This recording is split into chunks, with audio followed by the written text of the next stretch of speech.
Hi friends, welcome to France kitchen. இன்றைக்கி நம்ம வீடியோவில் வெஜிடபிள் சப்பாத்தி ரெசிபி நம்ம செய்ய போகிறோம். ஃபுல் வீடியோவை ஸ்கிப் பண்ணாமல் கடைசி வரைக்கும் பாருங்கள். மறக்காமல் நம்ம சேனலுக்கு லைக் பண்ணுங்கள், கமெண்ட் பண்ணுங்கள், சப்ஸ்கிரைப் பண்ணுங்கள். வாங்க வீடியோக்குள்ள போகலாம். ஃப்ரெண்ட்ஸ், இந்த ரெசிபி செய்கிறதுக்காக அடுப்பத்தை வச்சு நம்ம ஒரு பேன் வச்சுக்கலாம். பேன் கொஞ்சமாக சூடானதுக்கப்புறமா ஆயில் சேர்த்துக்கலாம். ஆயில் நல்லா சூடானதுக்கப்புறமா நம்ம 1/2 டீஸ்பூன் அளவு கடுகு உளுந்தம் பருப்பு, வாசனைக்காக 1/2 டீஸ்பூன் அளவு ஜீரகம், இது ரெண்டையும் சேர்த்தாச்சு. நல்லா பொரிஞ்சு வரட்டும். அதுக்கப்புறமா நம்ம பொடியாக கட் பண்ணி வச்சுருக்கிற ஒரு பெரிய வெங்காயம், காரத்துக்காக 3 பச்சை மிளகாய் பொடியாக கட் பண்ணி வச்சுருக்கேன். இது எல்லாத்தையும் ஆயிலில் நல்லா ஃப்ரை பண்ணி விடுங்க. இது நல்லா வெங்காயம் நல்லா வதங்கி வரட்டும்.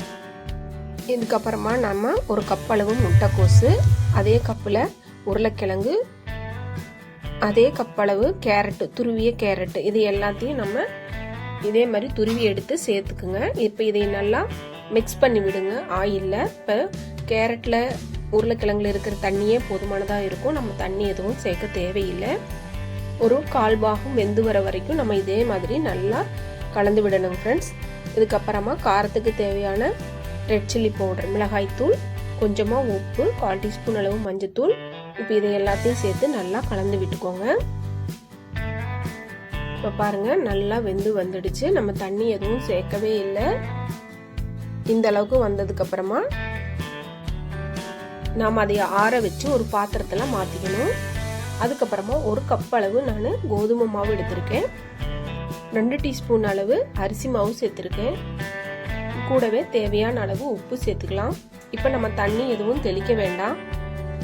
அந்த காய்கறியிலேயே தேவையான அளவு ஈரப்பதம் இருக்கிற வரைக்கும் இந்த மாவையும் காய்கறிகளையும் நல்லா கலந்து விட்டுக்கோங்க, பிசைஞ்சு வச்சுக்கோங்க. இப்போ இந்த மாவை நம்ம சப்பாத்தி மாவு பதத்துக்கு தண்ணி சேர்த்து நல்லா உருண்டை பண்ணி எடுத்து வச்சுக்கலாங்க ஃப்ரெண்ட்ஸ்.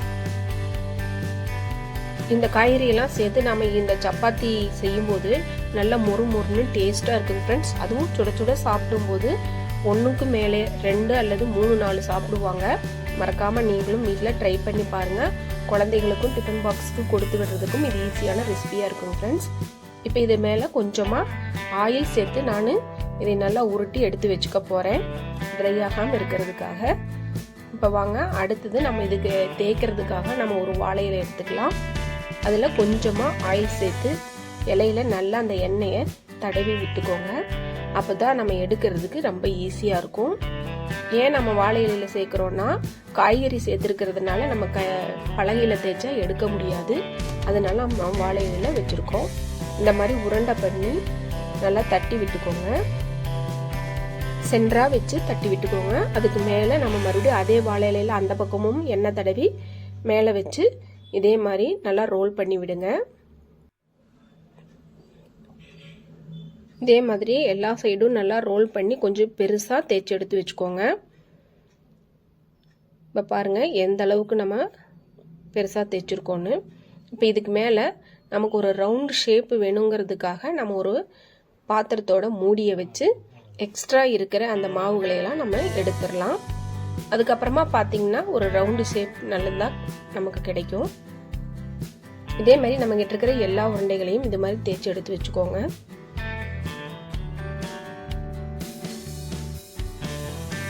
பாருங்க, நம்ம இது மாதிரி எல்லா மாவு உருண்டைகளையும் இதே மாதிரி தேய்ச்சி எடுத்து வச்சுக்கணும்.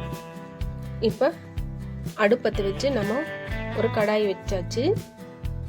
அது நல்லா சூடானதுக்கு அப்புறமா கொஞ்சமாக ஆயில் சேர்த்துட்டு நம்ம இந்த வாழை இலையை அது மேலே வச்சிங்கன்னா ஈஸியாக வந்துடும்.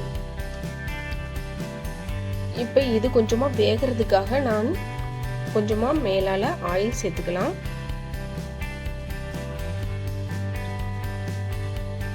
இப்போ இது 2 சைடும் நம்ம திருப்பி போட்டு நல்லா வேக வைக்கணுங்க ஃப்ரெண்ட்ஸ்.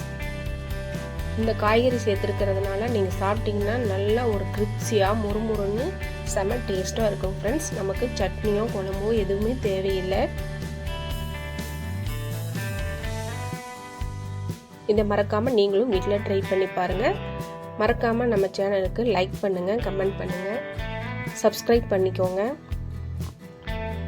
இப்போ நம்மளுடைய சூடான வெஜிடபிள் சப்பாத்தி ரெடி ஆகிடுச்சு. இது ரொம்ப ஹெல்த்தியாகவும் இருக்கும். வாங்க எப்படி இருக்குன்னு நம்ம டேஸ்ட் பண்ணி பார்த்துடலாம். இதே மாதிரி நம்ம எல்லா சப்பாத்தியும் இது மாதிரி தேய்ச்சி எடுத்து வச்சாச்சு ஃப்ரெண்ட்ஸ். குழந்தைங்களுக்கு விருப்பம்னா நம்ம கொஞ்சமாக சாஸ் வச்சு கூட சாப்பிட்டுக்கலாம். தேங்க்ஸ் ஃபார் வாட்சிங்.